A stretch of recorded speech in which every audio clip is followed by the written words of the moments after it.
Hello, good afternoon, class 9. We have started our online classes, and this is your literature class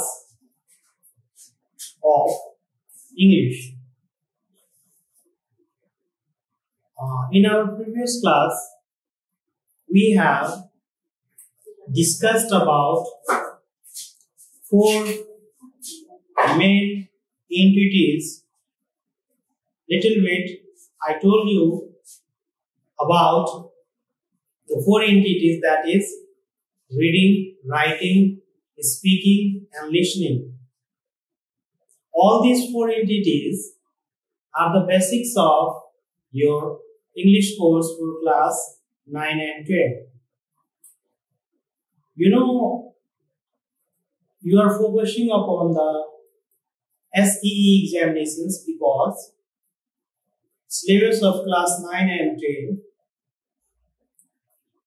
is the central point of your final school examinations, that is SEE.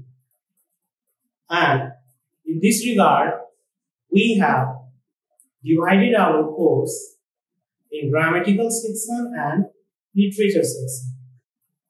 In this regard, we have started all the selected points of your course. Today, we will discuss your second point, that is in class 9, the foolish fees. And I told you previously the poems, stories, essays and all the passages that you are supposed to study in your syllabus, in your book, its main focus is that whether you can do perfect reading or not. I also told you in your all the examinations, whether in the school internal examinations or in your final examinations, that is SEE, you are subject to answer altogether 4 passages, to seen and to unseen. So in this regard, we are discussing our actually seen passages that comes under your poem, essays, stories, biographies, autobiographies, brochures, etc. So today we'll discuss again what is the main focus of reading. What does it mean? Let's see. Okay, let's talk about the reading section. Previously we discussed that reading a text, reading something that is in paragraph, is not the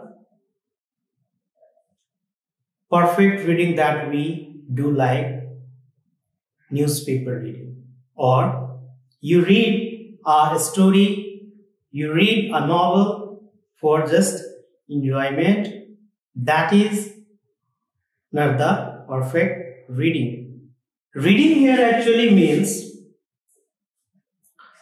that after reading certain text, after reading something, after reading a paragraph, whether you are able to analyze it or not, whether you are trying to solve some problems based upon that paragraph or not. whether you can do it or not. It means that you read a text and while reading you understood it, you find funny, you got enjoyment reading that text. Shortly after that reading, if you are asked some questions from that text,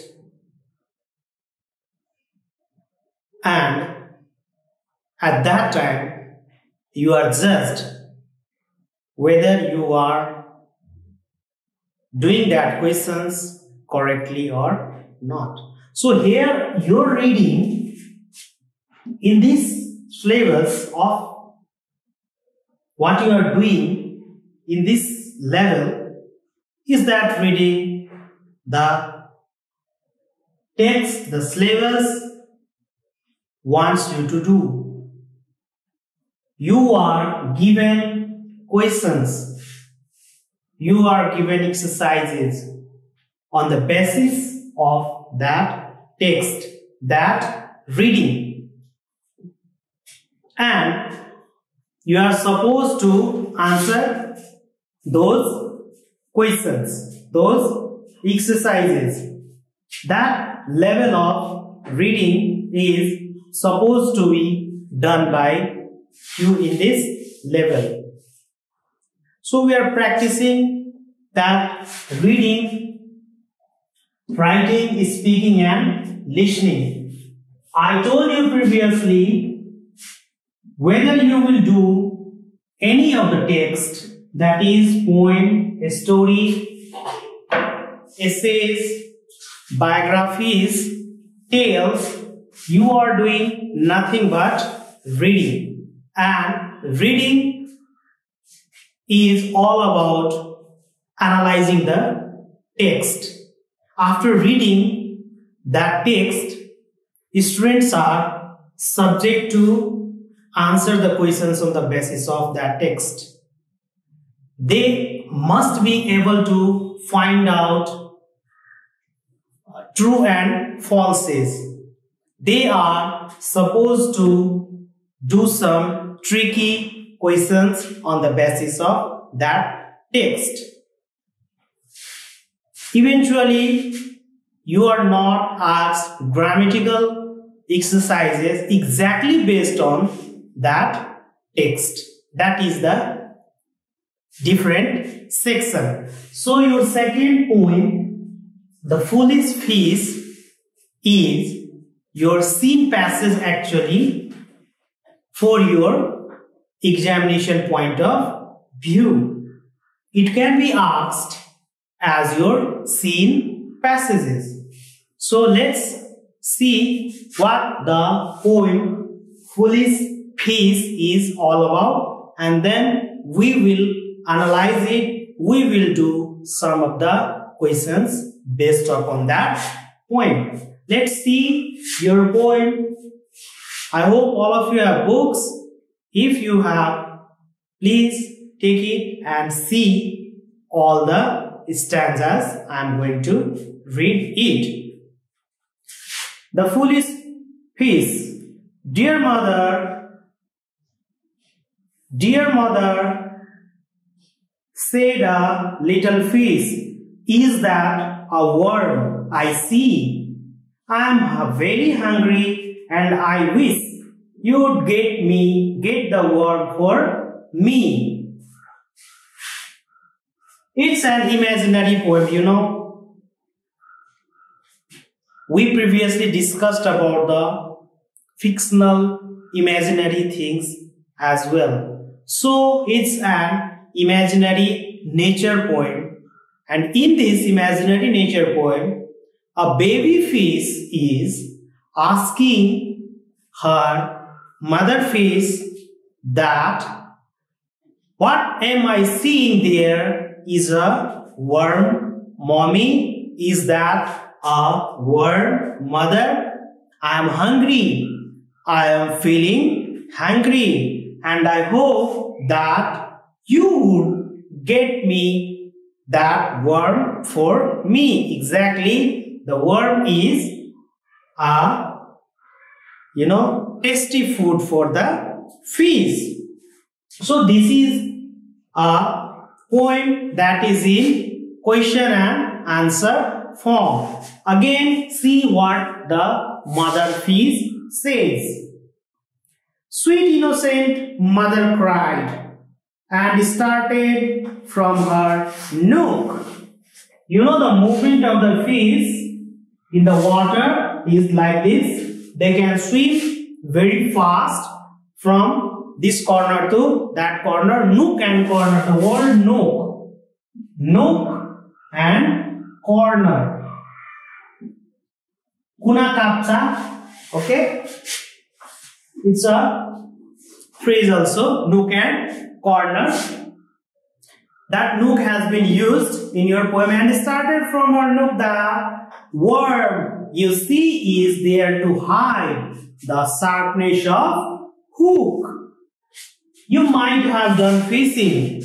You might have done fishing. And if you haven't, let me explain that. Fisherman or anybody who wants to do fishing puts something like this on the tip, on the nook of that fishing rod. That is like pin-like.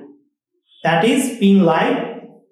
So, and here it is out of the water. Here is you or one who wants to fish.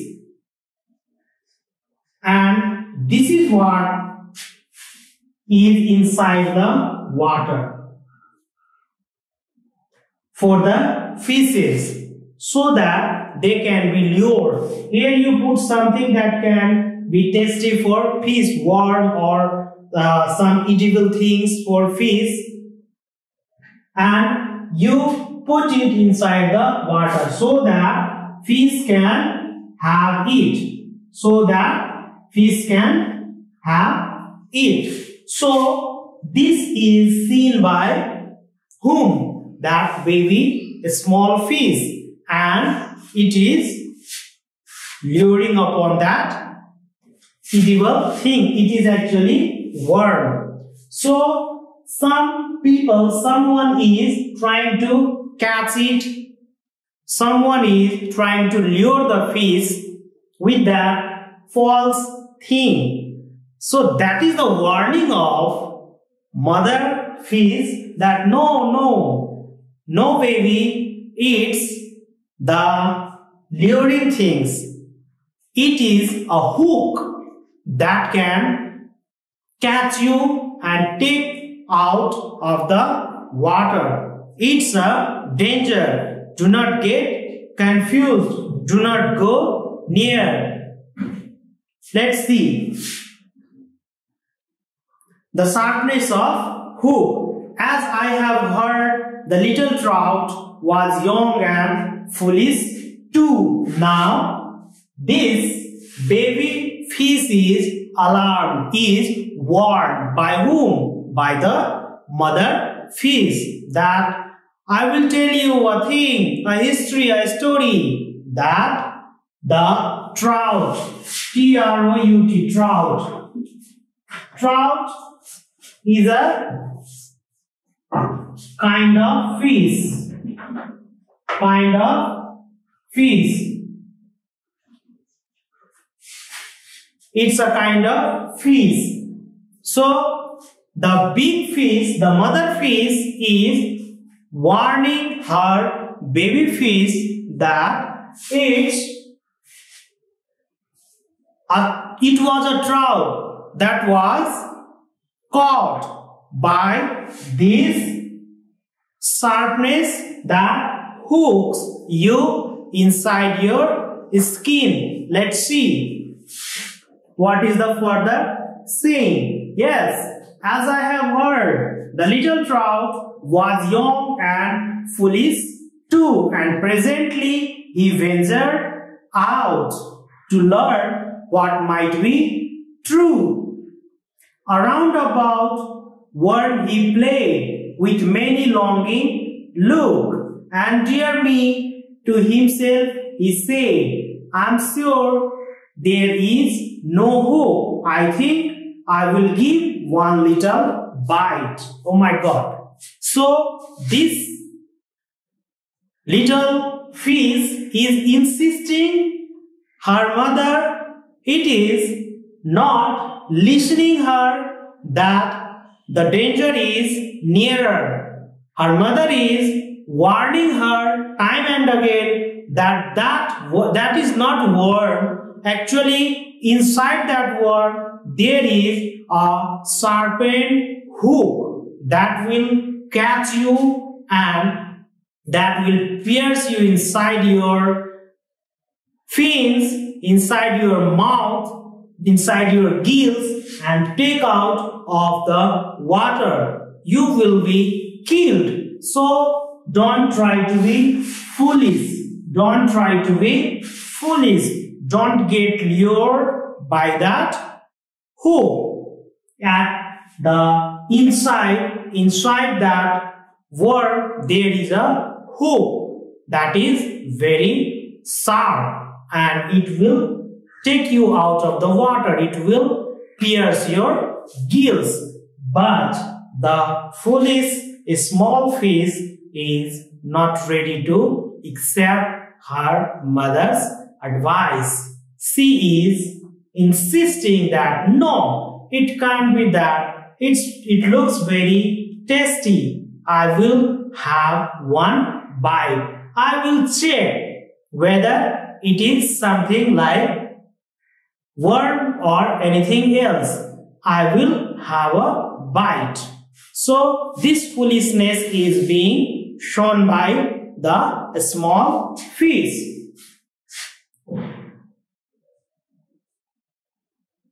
I think I will give one little bite. And what was he did? And thus he died in hapless plight, but by not doing as he was bid. Now finally the small foolish fish upon whom the poem has been named, that small fish didn't get seriously the warning of her mother fish, and finally it did what it wanted. It had a bite of that hook, and it was caught, it was pierced in its gills and caught by the hook which was inside the worm. Finally, it was her ending in plight.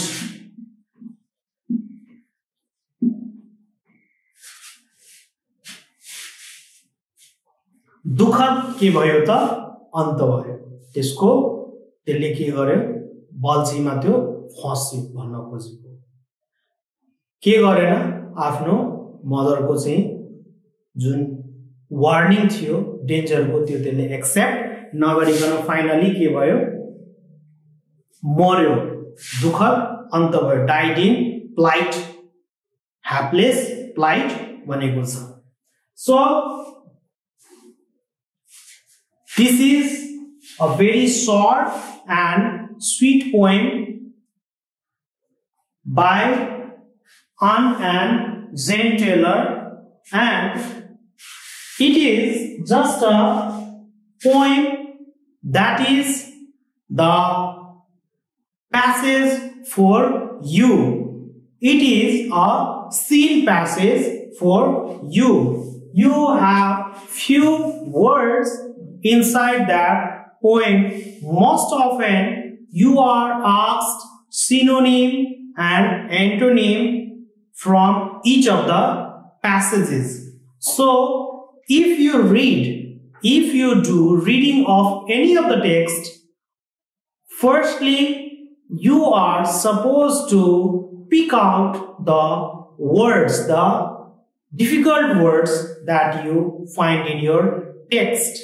Try to consult the dictionary or try to meaning from internet, get the meaning from internet, from wherever you like. Ask your teachers and try to find out the synonym and antonym both of the same word.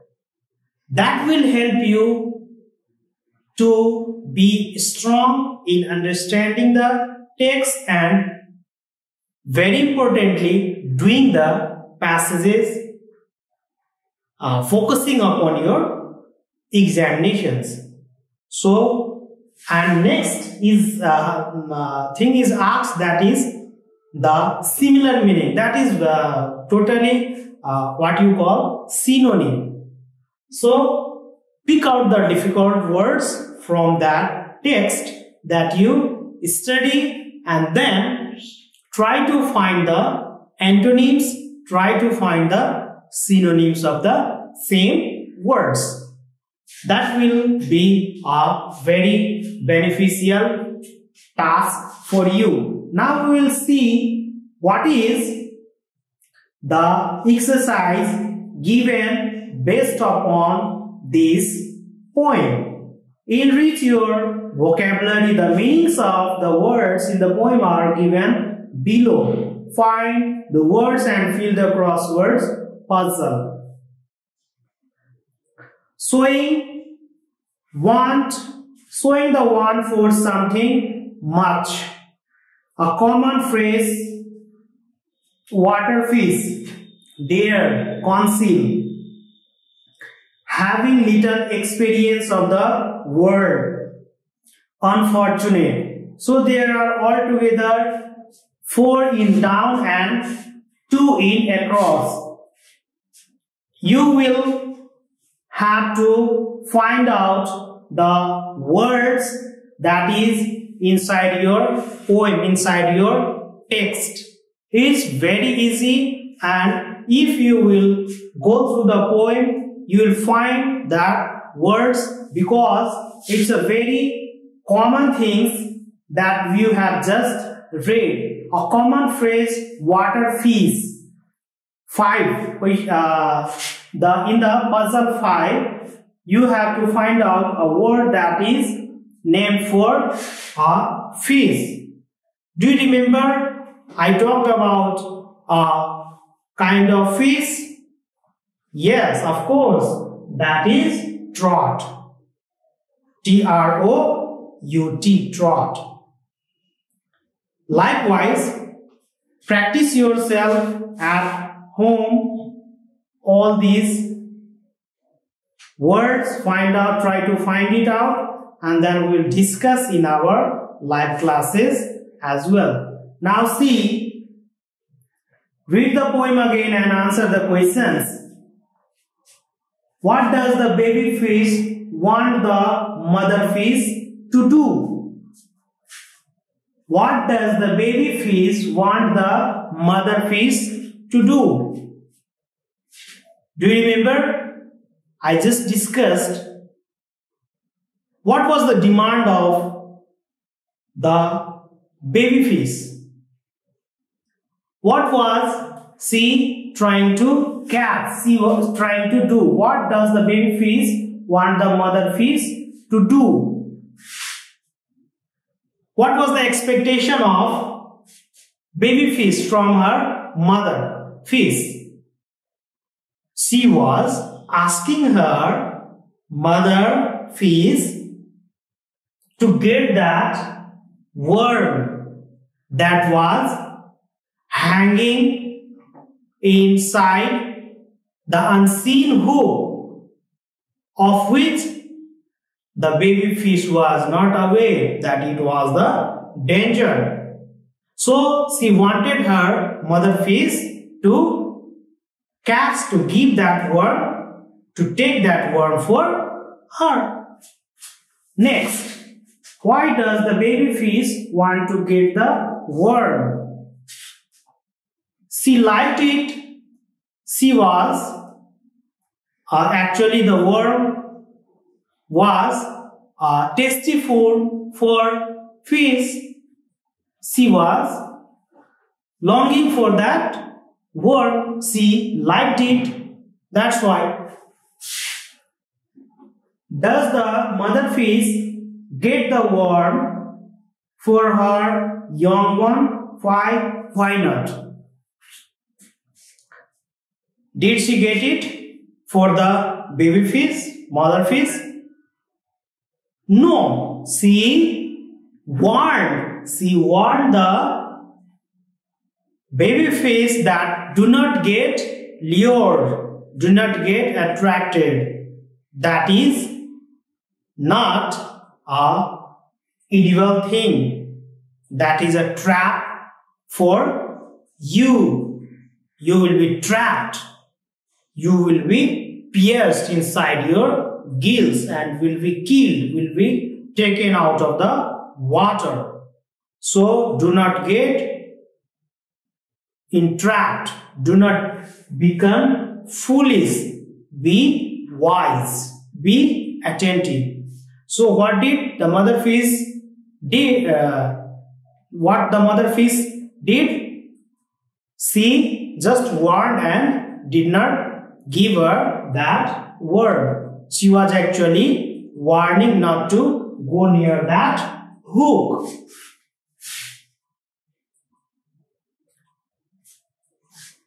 Why was the young trout foolish?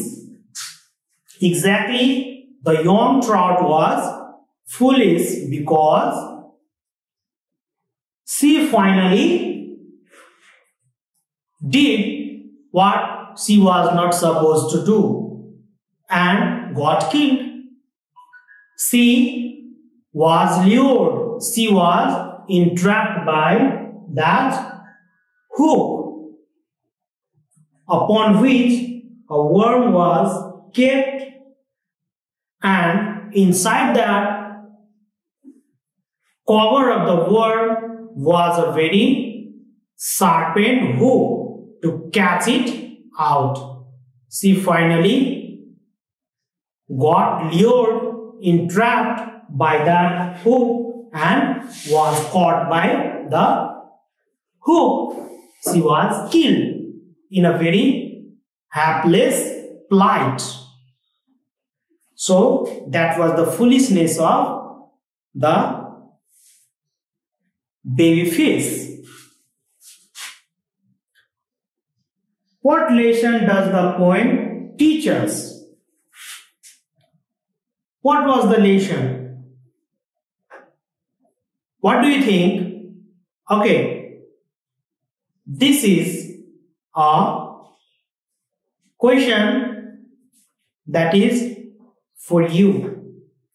Try to do it. Try to write your answer. And let me check in the live classes. So this was a small poem and it is your scene passage as well. Try to do the exercises based upon this poem. We will discuss it further in live classes as well. Thank you, and this is all for today.